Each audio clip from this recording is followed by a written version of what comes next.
I was there in the square. I saw the white smoke. Got a lot to share with you. This is John Yep and my co-host Michael Hichborn. This is the Catholic Champion Show. See you in a bit.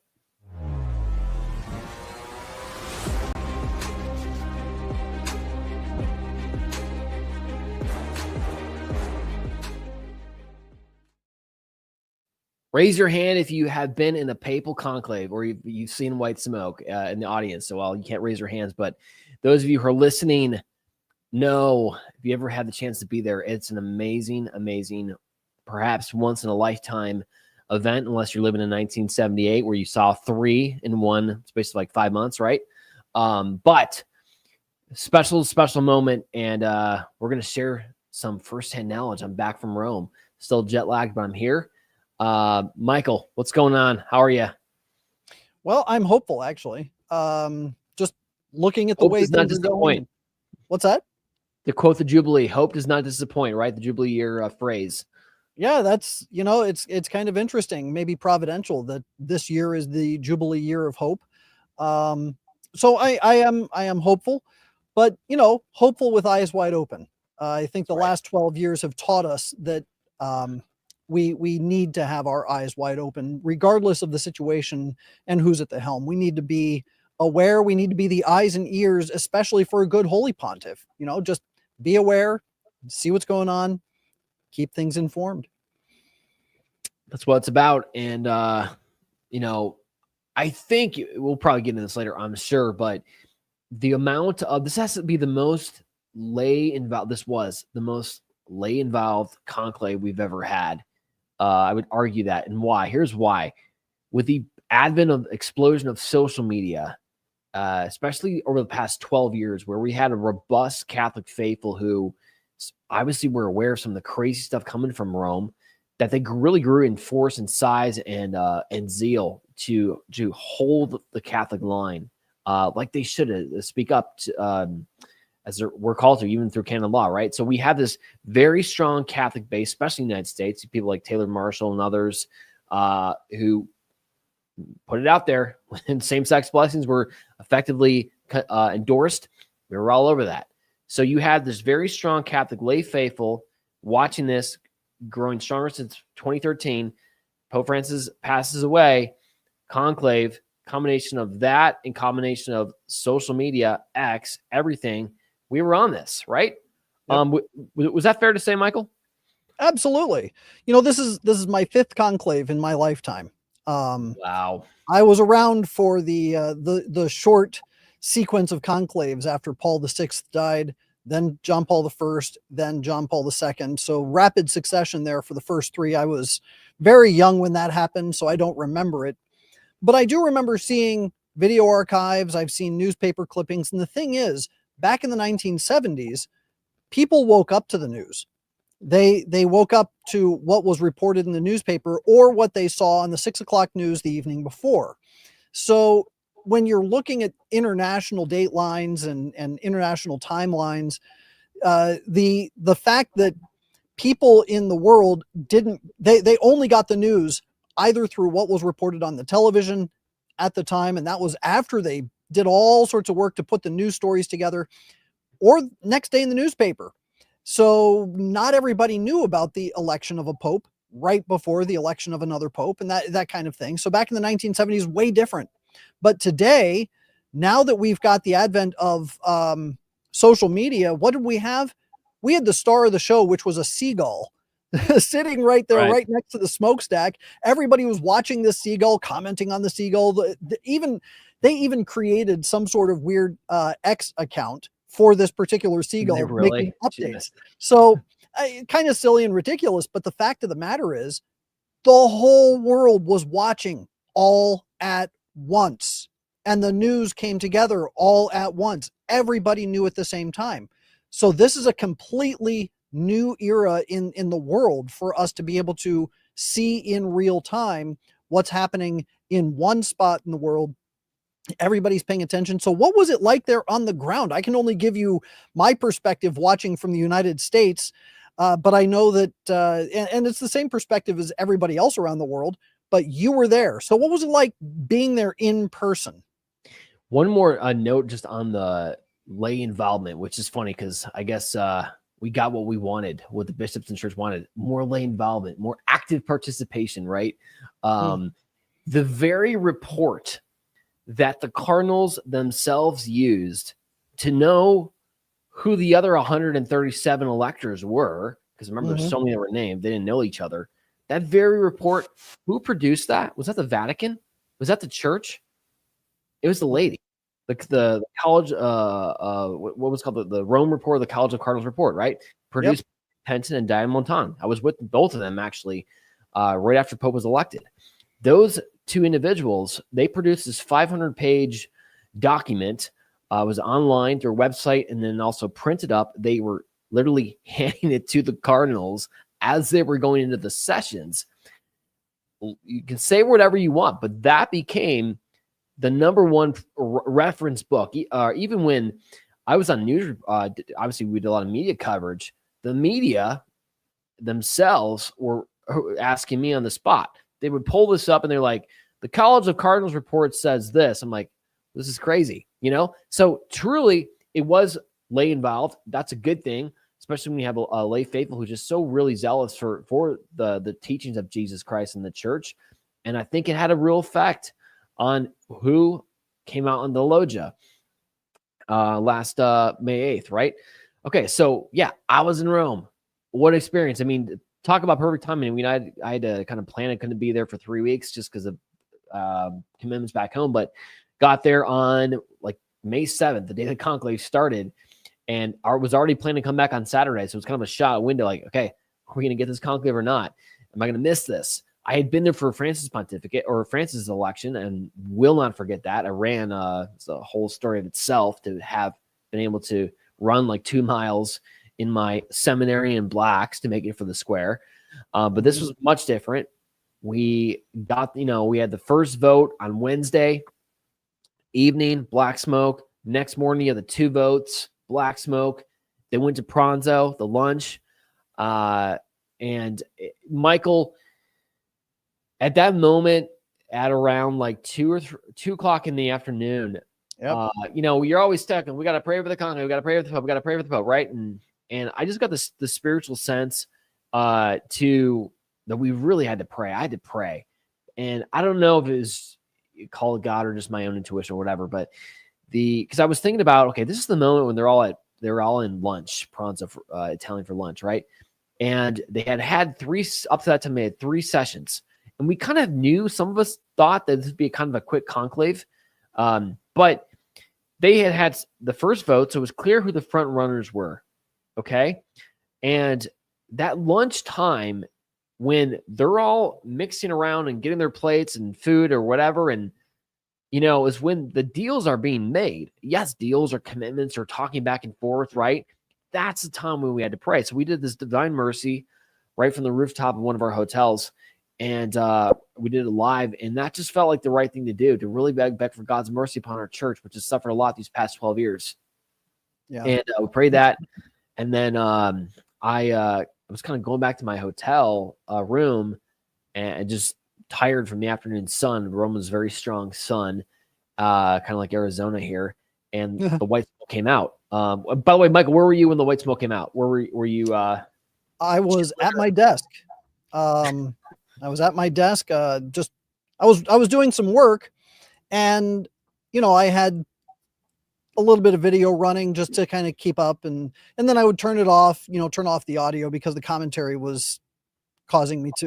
It was short circuiting my brain. I couldn't actually do my work, so I would turn the audio. Michael, who were you listening to live? Do you want to say I had EWTN on. Did you? Which, by the way, EWTN. I mean, I saw their crew up there. It seemed like there was a little controversy because the papal posse, right? They were not really. I don't know if they were covered by EWTN to be there, and they chose somebody else to kind of represent them. But that's a pity because those guys are popular. And I was with Raymond. I agree. Well, it's not just a matter of popularity, but let me just tell you a little bit about the commentary from EWTN. It was pablum.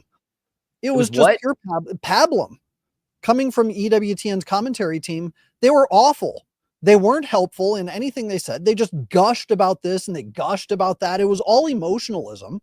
They didn't give us any real information. other than, well, here's what this is and here's what that is. And then the rest of it was just fluff.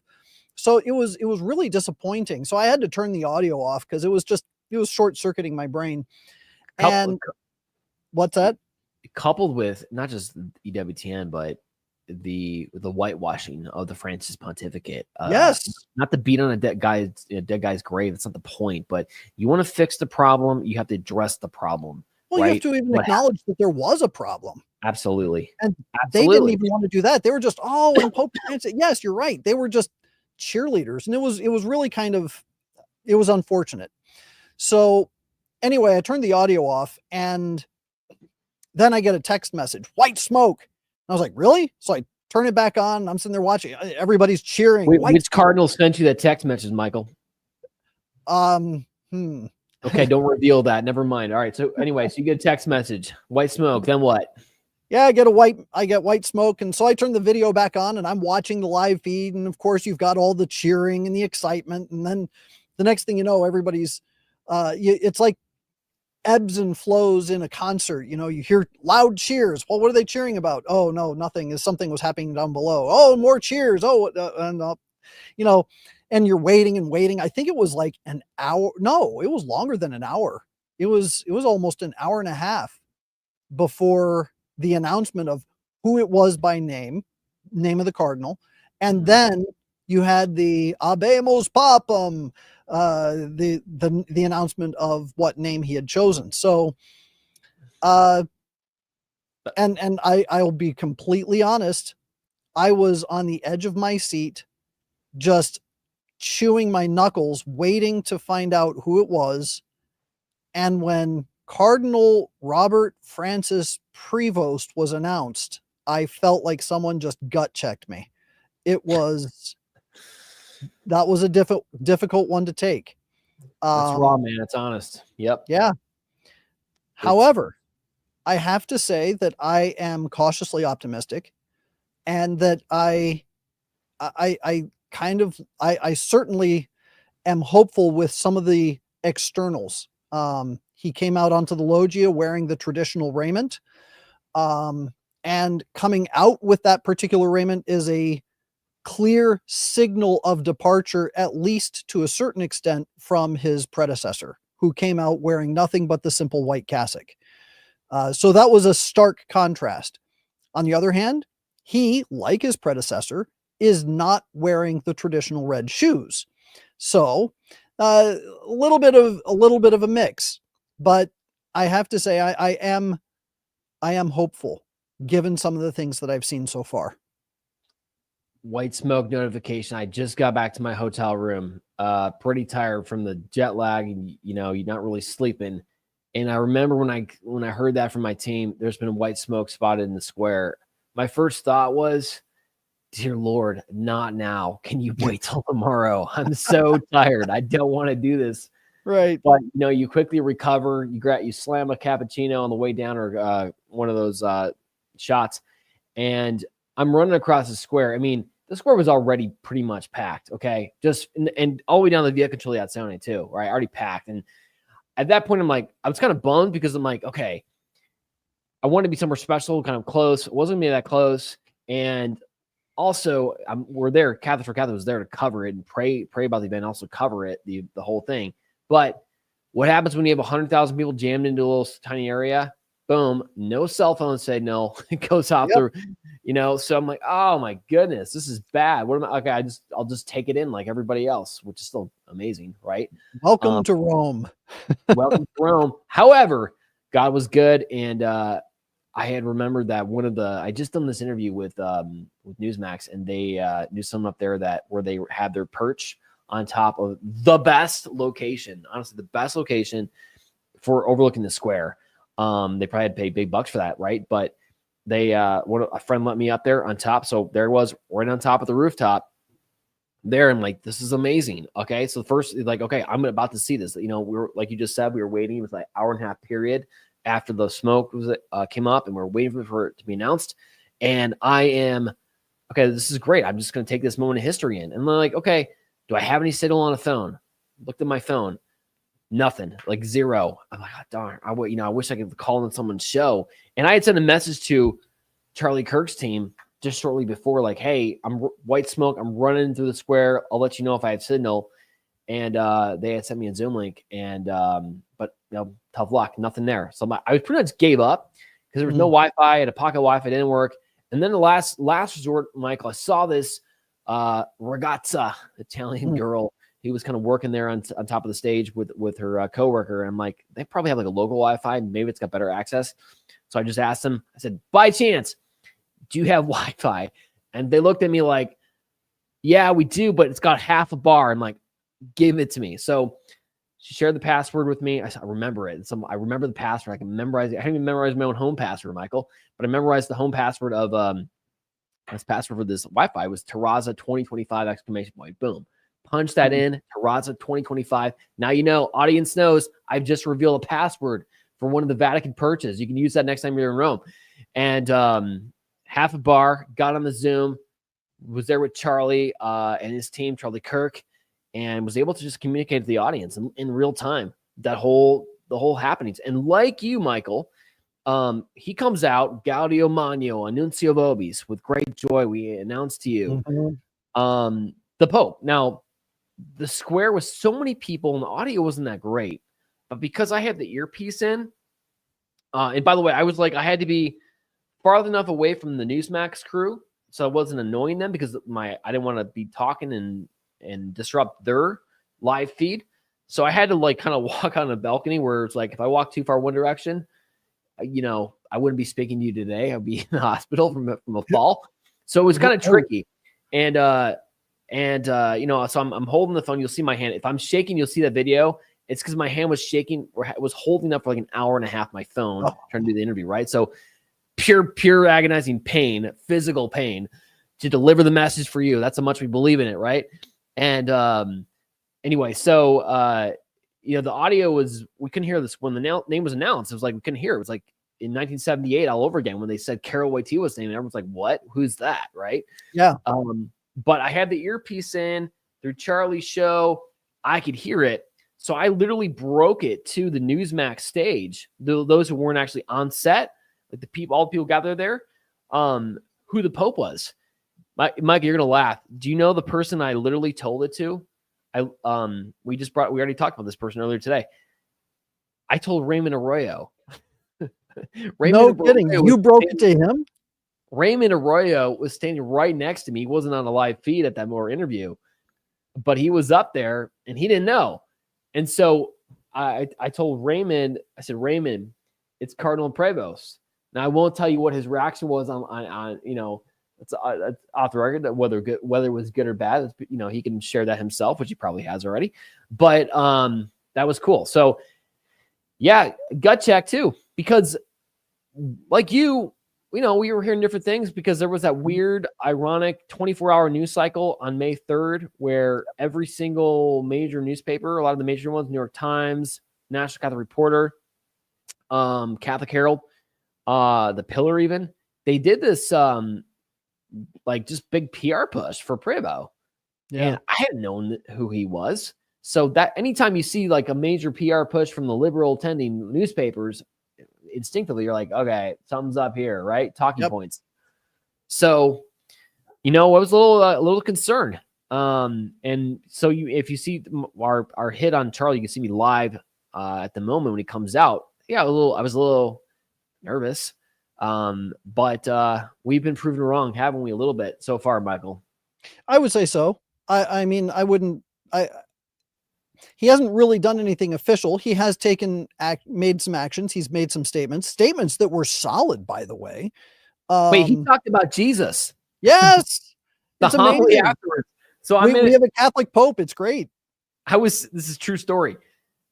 We did a Newsmax hit and they had this, one of their sets was a cafe in Rome, a great setup, where we would sit in the Roma cafe. They bring us free food too, which is nice as well.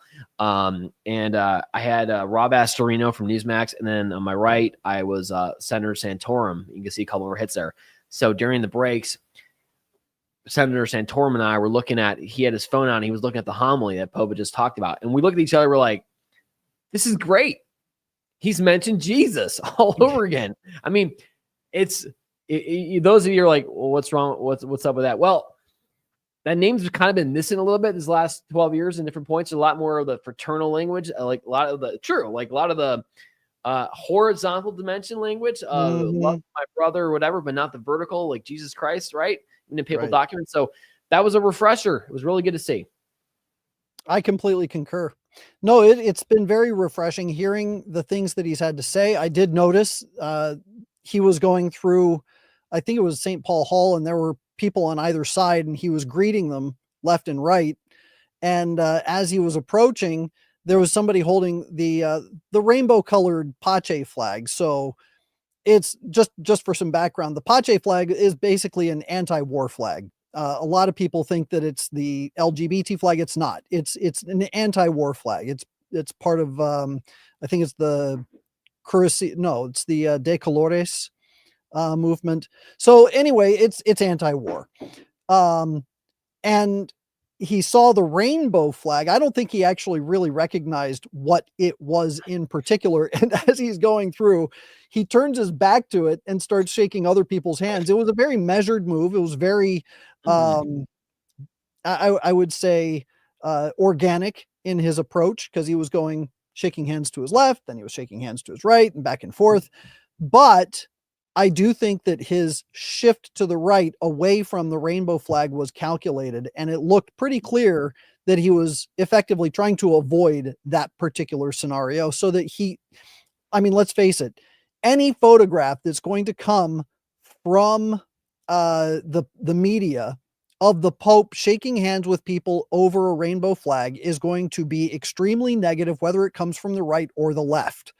And he just deftly avoided that whole thing by going to his right. And I thought that was, it shows at least a savvy on his part to not be caught in any kind of a gotcha moment, which for the last 12 years, let's face it, regardless of whether whether Pope Francis was trying to signal something to the left or to the right, an entire industry was built around explaining him to the rest of the world. And I think that just that one motion shows we're not going to need any Pope explainers from this point forward.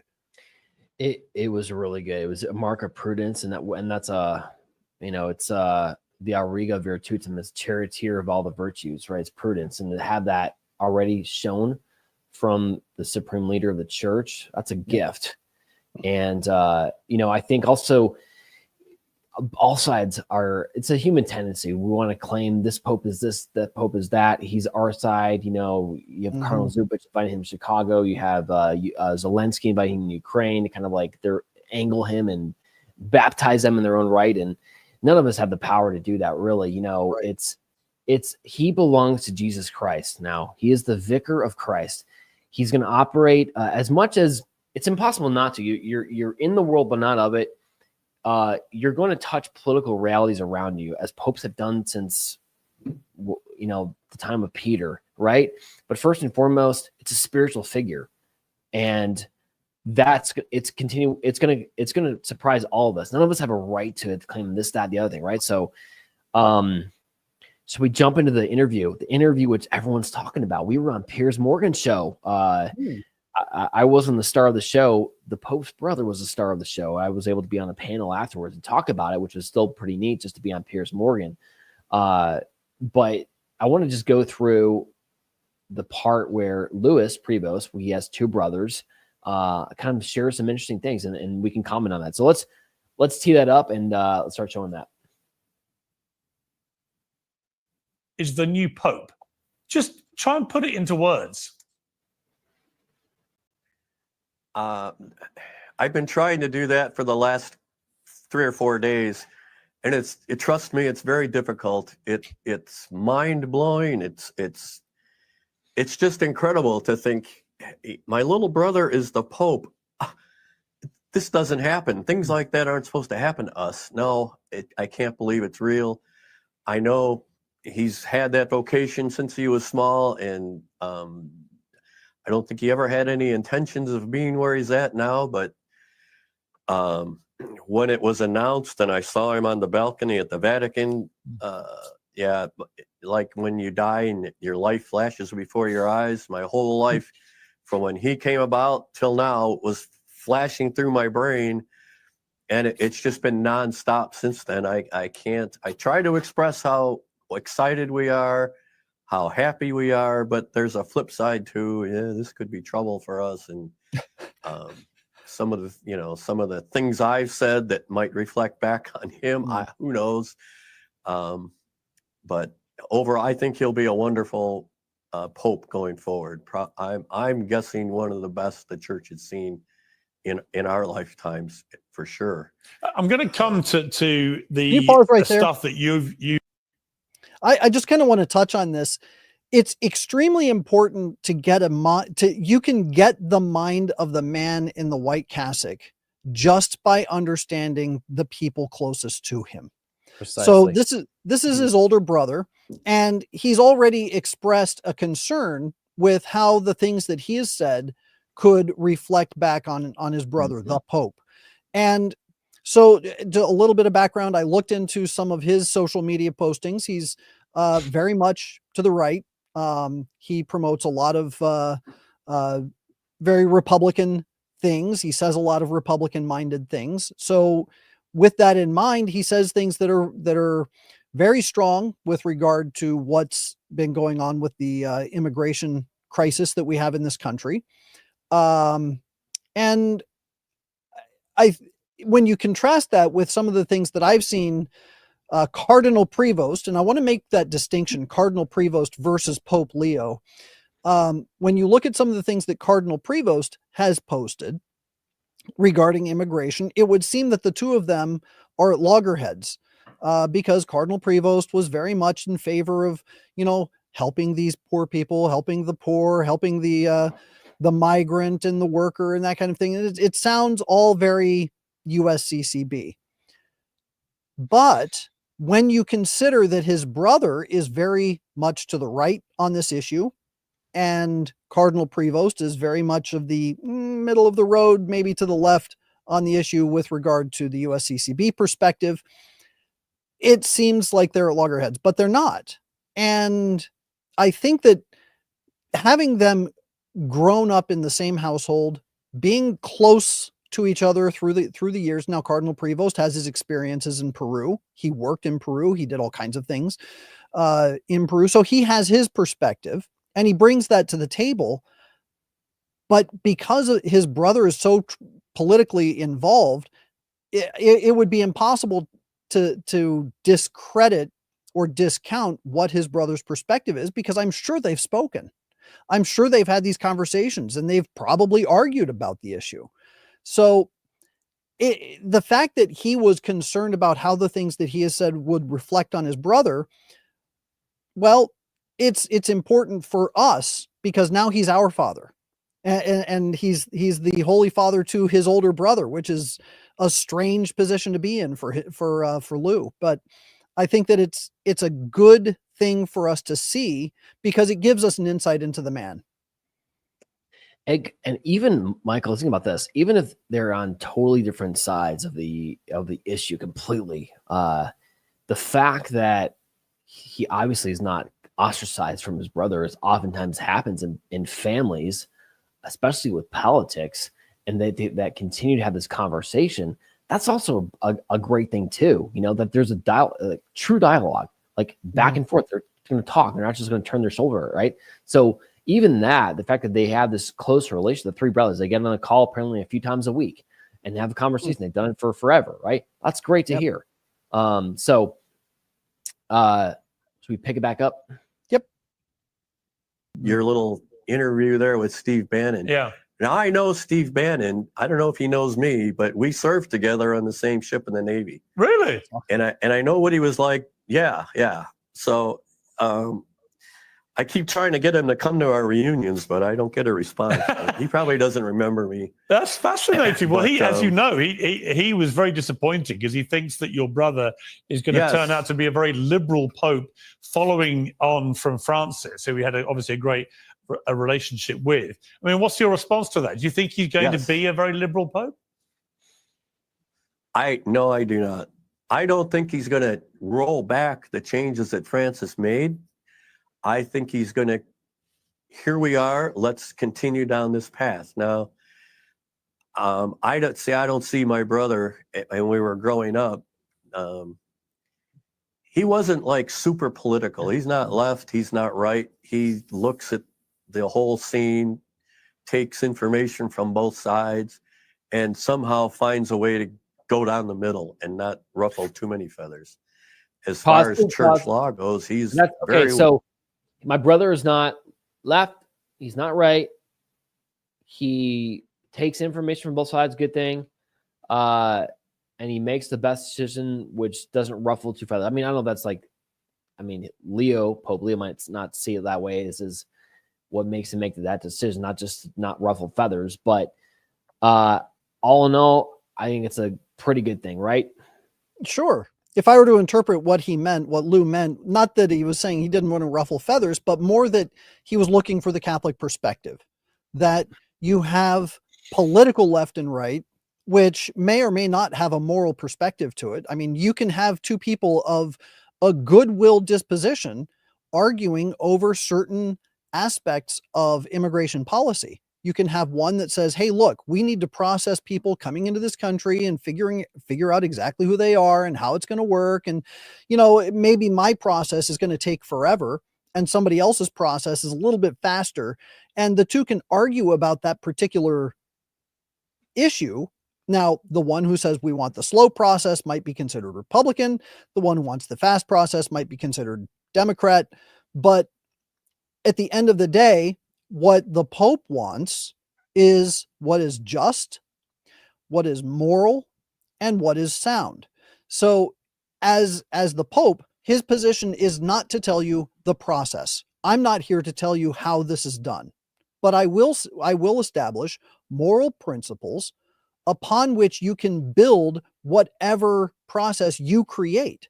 So he can say there needs to be a just and equitable process for immigrants to come into the country. The country has the right to establish what that process is, how fast or how slow it is, but here are the moral standards. Here's how you should be treating these individuals. Right. Here's how the individuals need to be treating the country they're going into. And that's it. So I think what he's saying is he's not going to not ruffle feathers. That's not his perspective. His perspective is to give the moral foundations for the process to take place. And we're actually going to hear that even more nuanced, which is a tremendous insight. This interview is priceless, and we're going to see what his brother thinks about his own views on immigration. Let's pick it back up.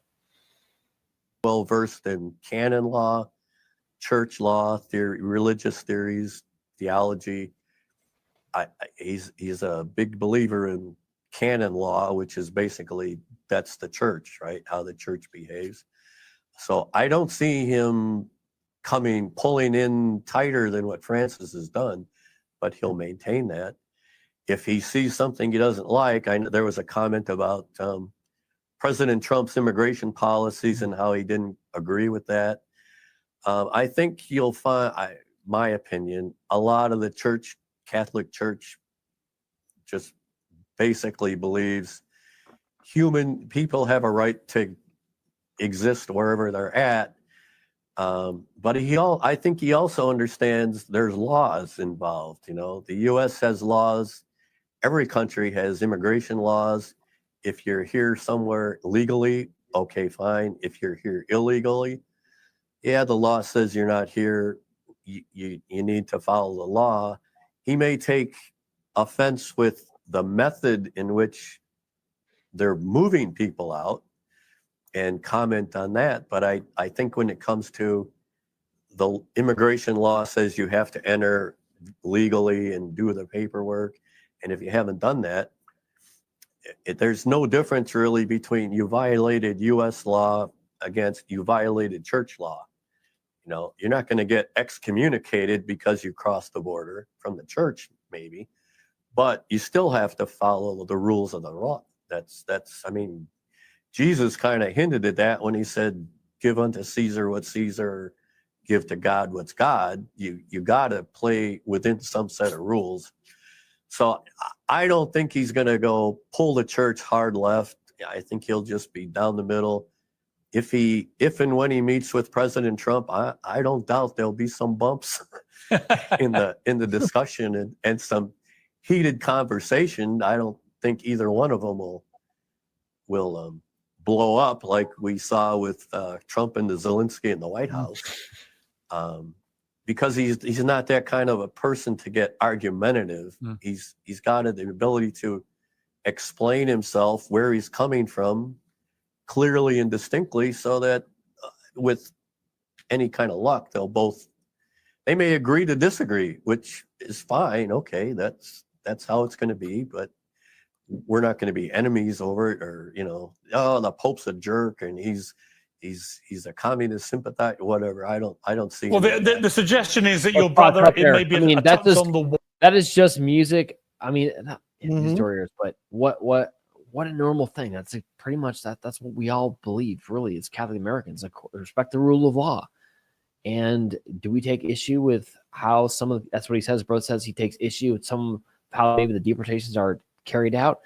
That's also, we care about that as well. These people are still human beings. They're individuals. Yep. They deserve respect. So amazing. And I think that's a beautiful thing to hear. Right, Michael? I completely agree. And look, my whole disposition regarding the immigration thing has always been about the practice of law. If there is a law in place that says that something has to be done or something must be avoided, then you follow the law.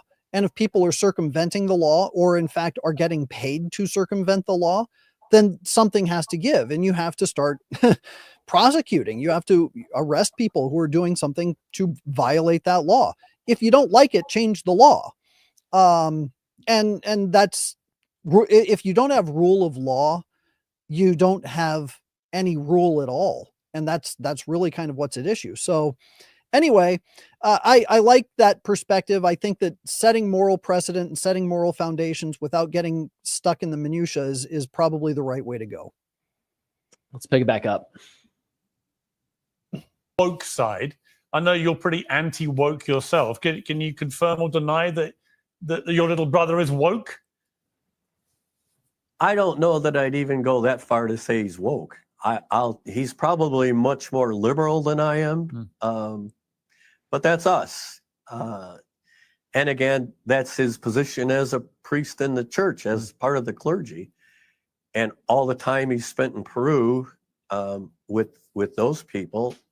If you've been, I know you've been around, but when I went down there, my travels in the Navy, the people that he was with in Peru are some of the poorest people I've seen anywhere in the world, the way they live. I've been to Indian reservations here in the States that look better than some of the things I've seen in Peru. And I'm not real happy, the Indians, all they're making out. It's like, wow, people live like this, but they enjoy it.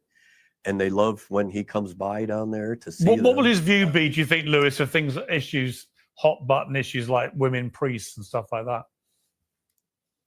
I don't think you'll see that. He's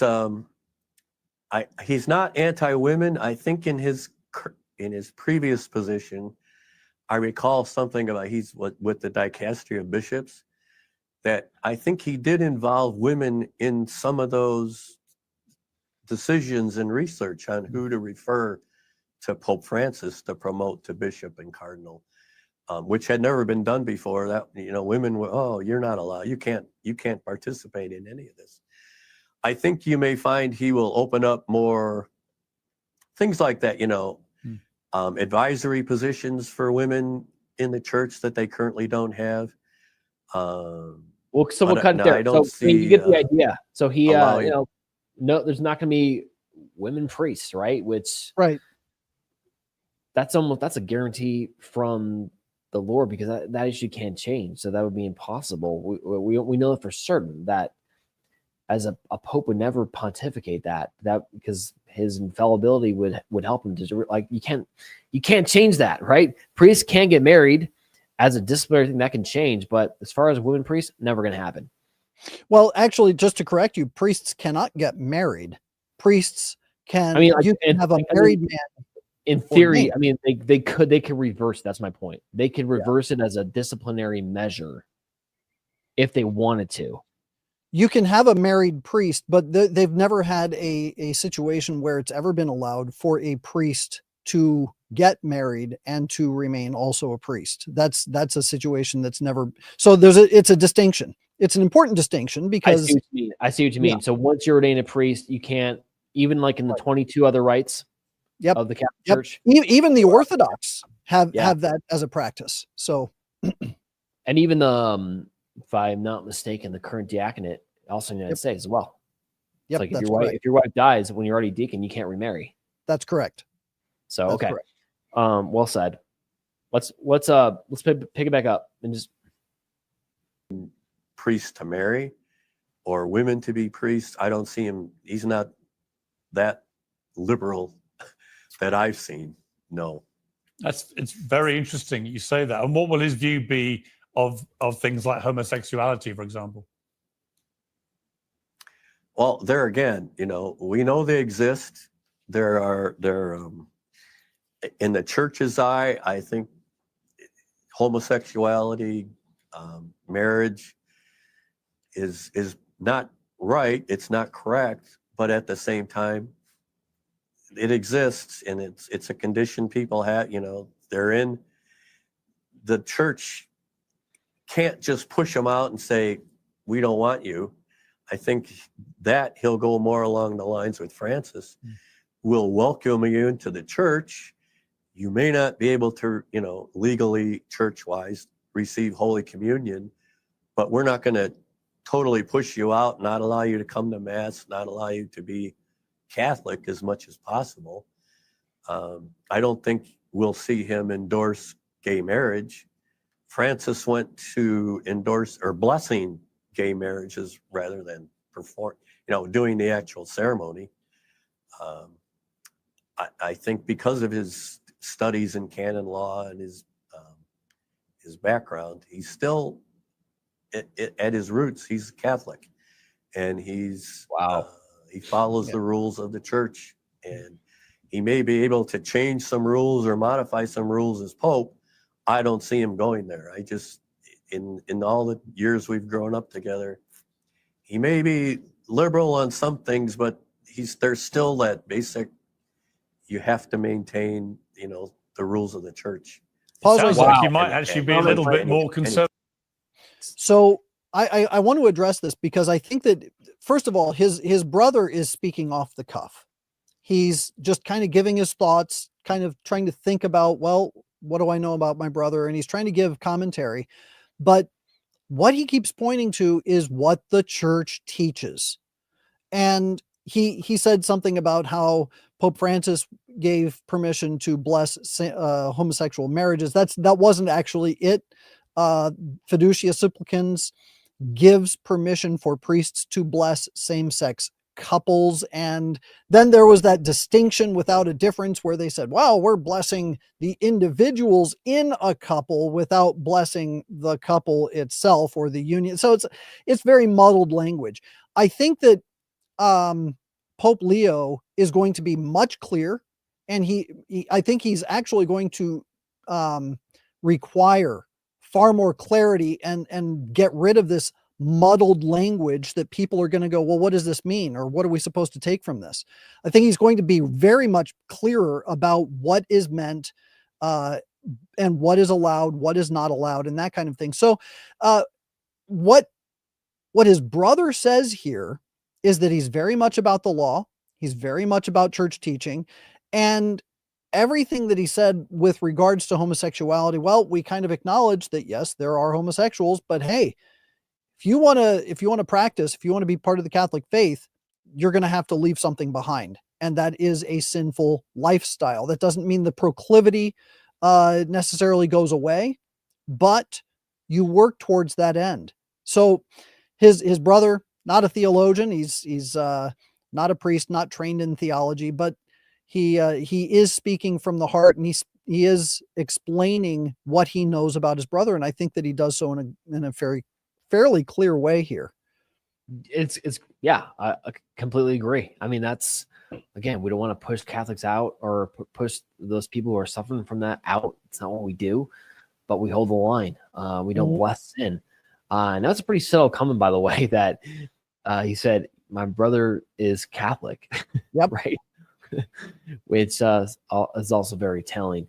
You can watch the rest of the interview on our feed there. We have it up, our whole Piers Morgan interview, complete with our panel, where we discuss it afterwards. But for time's sake, we're going to just jump to a video which our team found and put on social media. It's kind of gone viral. I think it's got almost 1 million views across different platforms, and it's really kind of showed an interesting insight, a little tip. It's about a minute video about his relationship as a bishop and cardinal with Pope Francis. Let's play that clip.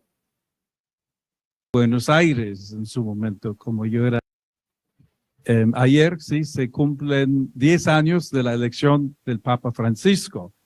Yo conocía a Jorge Mario Bergoglio, arzobispo de Buenos Aires en su momento, como yo era general de los agustinos, lo había encontrado varias veces. Y cuando fue elegido, yo dije a algunos hermanos míos, bueno, eso está muy bien y gracias a Dios yo nunca voy a ser obispo. No les voy a contar la razón, pero digamos que no todos los encuentros con el cardenal Bergoglio eran siempre de acuerdo, digamos, entre los dos, de mutuo acuerdo. Meses después, lo invité a presidir la misa de apertura del capítulo general de los agustinos, 28 de agosto de 2013. Todos me dijeron, el Papa nunca ha hecho eso, no va a aceptar. Aceptó y presidió la misa en la iglesia de San Agustín, donde está la tumba de Santa Mónica, y él, como cuando iba a visitar Roma, siempre pasaba por la tumba de Santa Mónica. En esa ocasión, al final de la misa, me dijo, ahora descansa. Y yo, gracias Santo Padre, espero descansar. Me dejó unos meses y después me nombró obispo de Chiclayo. No sé cuándo viene la parte del descanso, pero aquí estamos. Bien, esos 8 años, pues de verdad han sido de mucha formación, educación personal, de gran, un gran tesoro. So basically, again, if you were reading the subtitles, as a bishop, he talks about, or before he's bishop, as a priest, he talked about the fact that he knew as the general superior of the Augustinians, he knew Pope Francis, invited him in 2013, right after Pope Francis was elected, to come celebrate the Mass at the start of the general chapter. And it was at the church of where St. Monica is buried. I know exactly where that church is. I probably can imagine the exact spot where they had that conversation. And, Pope Francis told him the rest. And then shortly thereafter, he was named bishop. But, he said it clearly. I mean, that he didn't always agree with Pope Francis. It's to such an extent that he thought he was sure Pope Francis will never name me bishop because I disagree with him on such important issue or whatever. So what do you think when you saw that video, Mike? Well, I think that, what did I think at the time? I thought, well, that's encouraging. I mean, that was really the extent of my thought. But also, what are the points? That's where I'm self-familiar. It's still a little bit, okay, Brother Pope says, he's firm on some issues. He's not going to change, or he's not going to bless homosexual unions. He's going to respect a rule of law with a country and immigration. Yet he's going to have lively discussions and disagreements with President Trump. Okay, well, what are those? And he also said that he had strong disagreements with Pope Francis. Would love to know what those were. Probably will never know. But it is what it is, which is why I think all this is like conjecture. Like, this is just all of us across the world and every single podcast platform. We're all like, who's this guy going to be? Only God knows. Only God knows. But I wanted, Michael, you bring a very interesting perspective from history too, about what previous pontiffs in some occasions have done, where they have started off one way where almost like, okay, this guy's a liberal, and the grace of the office transforms the person. Yeah. Talk to us about that, Michael. Give us some examples of in history of how that's happened. Sure. So first of all, I want to point out that I went through Cardinal Prevost's tweets going back to 2012, and like I said earlier, there's a lot of stuff in there that just kind of gives you the impression that he's your stereotypical USCCB bishop. There's a lot of pro-life stuff, which is fantastic, but he's got some stuff promoting the climate change nonsense. He had some stuff decrying the quote unquote racism surrounding the incident regarding George Floyd. He's opposed to the death penalty. He's pushed opposed the Trump administration's illegal immigration policies. And also retweeted the famous video, which is where Pope Francis and Archbishop Gomez talking about the moral duty of everyone to get jabbed. So he also can't forget that one, but keep going. Right. So those are certain issues that were alarming. They certainly set off alarm bells, but again, like I said, he's got a lot of stuff in there, very pro-life. And he also, just going through his tweets, seemed to have a very honest disposition. Like he wasn't just putting things out there just because he was a political activist. It seemed like he was putting things out there and it was willing to engage. He was willing to have a conversation. So again, very, very encouraging, at least from that standpoint. But from the point of history, when we start looking at how popes interact and what a pope does and how the change of a name is transformative. And you have to remember that our Lord changed Peter's name. His name was Simon. And he said, I say your name is Peter. So what he's saying is you're now a rock, and I'm going to build my church upon this rock. I'm going to build my church on the stability and the immovability of Peter. So the building of the church on the rock of Peter means that the church herself is not going to be built on a house of sand that can shift and move with the tides and the changes in the culture. So the change of the name was important. He chose Leo. Leo obviously means lion. So he wants to be a lion. What's a lion known for? A lion is known for its roar. It's known for proclaiming the truth, proclaiming the gospel. If you want to look for a political perspective with the Pope, well, politics is something that's left or right. It doesn't necessarily have a moral dynamic to it. It doesn't necessarily have a theological dynamic to it. It could just simply be a matter of fiscal policy or procedural understandings. But if you're going to look for truth, that doesn't change. He chose the name Leo. Pope Leo XIII is well known for his encyclical Rerum Novarum, which fully condemned socialism, but it also condemned unfettered capitalism. It did not condemn, as many people seem to think, it did not condemn free enterprise. It didn't condemn the free market, which a lot of people equate with capitalism. That's not the case. Those are two different things. If you want to understand, look at Centesimus Annus by Pope John Paul II, which reiterated what the free market is and how the free market actually applies to proper Catholic principles. So he chose Leo XIII or Leo XIV as his name, which harkens back to Rerum Novarum. And he said in an interview that he wants to model himself on the Pope that wrote Rerum Novarum. And again, this is not about politics. It's about proper theological and moral understanding of things. When Pope Pius IX was elected to the papacy in 1846, he was only 54 years old. So Leo XIV is 69 years old. So he's considerably older now than Pope Pius IX was when he was elected. Pope Pius IX was reputed to be a liberal. And the reason he was reputed to be a liberal is because elected in 1846, you said? 1846, so 2 years before the revolutions in Europe. The Communist Manifesto as well. That's right, 2 years before the publication of the Communist Manifesto. So he was elected because he was viewed as a liberal, because he sought unification of Italy. He was promoting the Italian unification, which was viewed as a liberal perspective. And he was also reputed to have been a Freemason. And it seems Okay, that's huge. That is huge. You just said that Pius IX was reputed to be a Freemason. That's correct. At one point. Keep going. It seems that there may have been some kind of truth to this.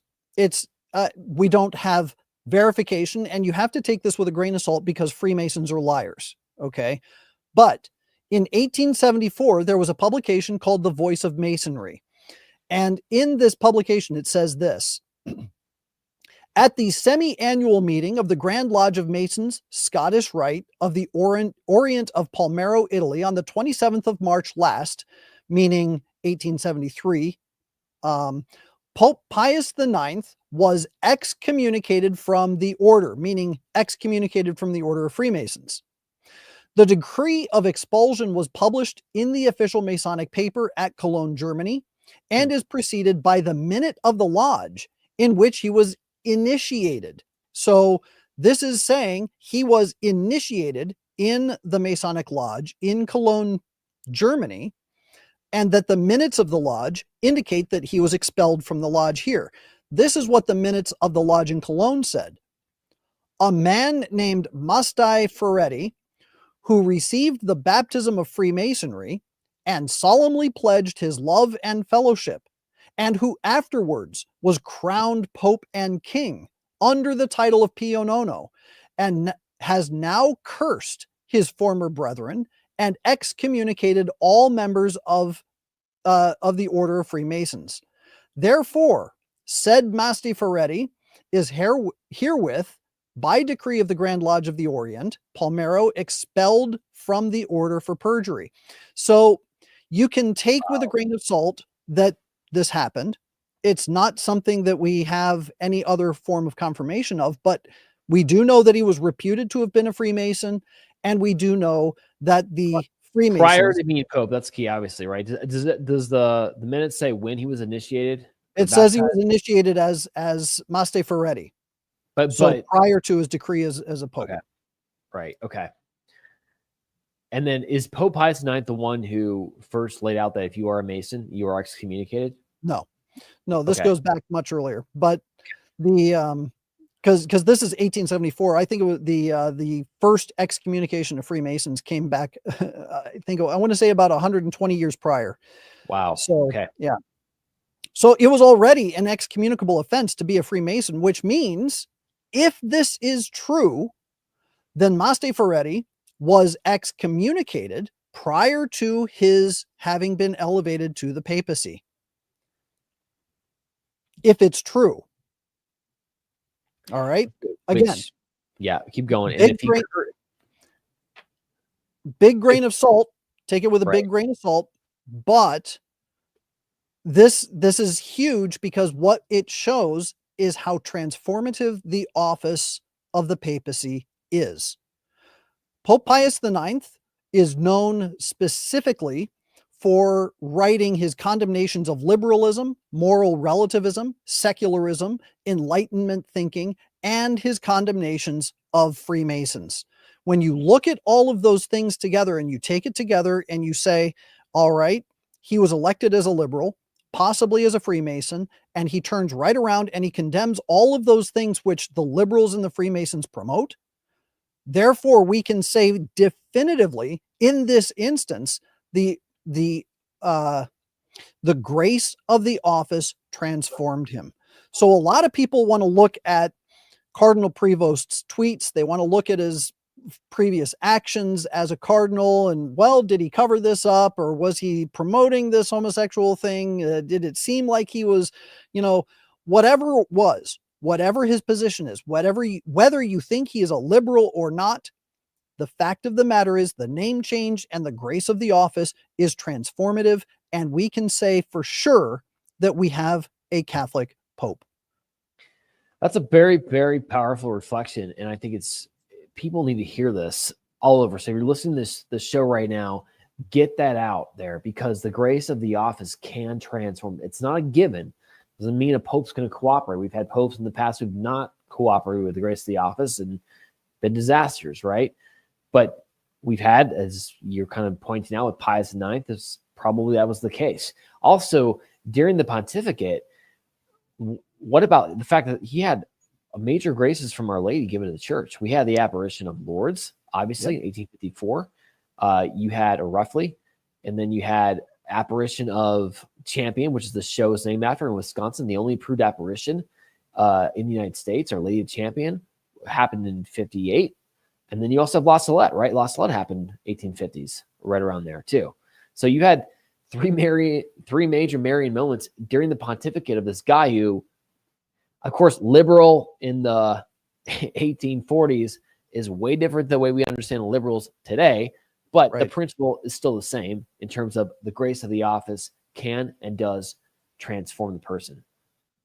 That's exactly right. And when you look at other popes, okay, you've got Pope Vigilius, who usurped the papacy. Pope Silverius was still the pope, and Vigilius. Give us a year. When is this roughly? What year? This would have been, I think this was in the 600s. Okay. So somewhere in this, I have to go back and look at the exact years, but a long time ago, at least 1500 years ago. And so Pope Vigilius was ambitious. He wanted to be the pope, and he was sympathetic to the monothelite heresy, or monophysite or monothelite, one of the two. And he was talking to Empress Theodora, who was a part of that heresy, and she definitely wanted it codified as authentic Catholic teaching. So she made a deal with Vigilius and said, all right, I will remove Silverius. I'll arrest him and put him in prison. And then we'll set you on the throne, and you will then codify this heresy as a teaching of the church. And Vigilius was like, great, let's do that. So she removed Silverius, throws him in prison. He is horribly mistreated. And then what happens is Vigilius sits on the throne of Peter for the next 8 or 9 months, trying desperately to convince the rest of the church, no, I'm actually the Pope. It's authentic. It's real. And then Silverius dies. And it's dubious as to whether Vigilius may or may not have had a hand in Silverius's death. So not only a usurper, but potentially also a murderer to do away with Silverius so that Vigilius could then have the authentic papacy. Here's what happened. He was then declared the Pope by public acclaim. And when that happened, he turned right around to Empress Theodora and said, yeah, this thing that you helped me to get the papacy for, I can't do anymore. And he didn't really give her much of an explanation. He just said, I cannot do this. And of course, she and Vigilius then had kind of a public battle and fought pretty vociferously, but what could she do? He was the Pope. And again, the change of the assuming the office, becoming that particular Pope, gave him the graces of the office, and it changed him. He was no longer able to do what he was put into that position to do. So let's assume, just for the sake of argument, that there was some vast conspiracy, and that, you know, you've got Cardinal Supich sitting there wringing his hands and going, ooh, I'm going to make this guy the Pope. And he gets together with Cardinal Wuerl, and they start to conspire and say, we're going to get the old gang together. We're going to get the St. Gallen Mafia to put this guy in and make him the Pope. The office is transformative, and it would be folly to say we should be looking at Cardinal Prevost's past to determine who and what he is going to be as Pope. And that's the issue. That is so well said. The grace of the office transforms. And it's not just a grace that just automatically is going to come from God, and God will give it. But I think it's, in a certain sense, it reflects on how much we, the laity, are praying for them. You bring this point up all the time, Michael. Our Lady of Fatima's apparition, what did she say? In her precious time, in her precious word that she told those 3 children. We just celebrated the anniversary of Fatima yesterday. She said, pray for the Pope. Pray for the Pope. Mary knew that. It wasn't pray for the bishop or pray for this or pray for pray for the Pope. She understood how much the Vicar of Christ needs prayers. And that's on us, we the lay faithful, we the clergy, to pray for him. We submit to his authority. Like whatever you think behind the scenes happen, it is the will of God. I'm going to be specific on this, permissive or active will of God, one of those, that Leo the 14th is on the throne of Peter, just as was the permissive or active will of God that Francis was elected, correct? Yep. So we see that is the case. And now it's time for us to, we'll speak up if there's something an issue. We respectfully bring it to the attention of the Holy Father, the Cardinals, whatever, respectfully, as other saints have done in past times. But we have to pray for this man with this tremendous cross upon his shoulders. Absolutely. Absolutely. There's a reason why Our Lady asked for us to pray for the Pope. And the message I keep giving people is you can't expect the shepherd to do what he's supposed to do if the sheep don't give him the strength to do it. Well said. Final comments, Michael, as we wrap this one up here. Oh, I think I just gave you my final comments. Should we, I mean, for real, let's legit end with a prayer. Let's ask for a Hail Mary, just for real, for the Pope, for the Cardinals, for the unity of the church. We suffered a lot this past decade. There's a lot to heal from. And hopefully it's a Pope that can just be just a true bulwark of orthodoxy, because we need this. We got to focus our sights on evangelization. Right. You know, one comment, someone wrote me an email a couple days ago, and it was sincere, and just basically said, you know, it's nice that everyone's talking about the Pope, what side he's going to be, what political position, whatever. Would that we have enough to say, or that much to say, or more about Jesus Christ? And that's the truth, because that's the guy we got to be talking about the most, right? Is who he was, the God-man. So let's pray Hail Mary now and ask for the protection upon Pope Leo XIV and the Church. Ave Maria, gratia plena, Dominus tecum, benedicta tu in mulieribus, et benedictus fructus ventris tu, Jesus. Sancta Maria, Mater Dei, ora pro nobis peccatoribus, nunc et in hora mortis nostrae. Amen. Nomine Patris et Filii Spiritus Sancti. Amen. Okay, that's it. This is Catholic Champion. We were there in the square. It was a day to remember, and we're living in historic times. I really, really believe that. It's a great time for our country and for the church. God bless. Fight on. We'll see you next week.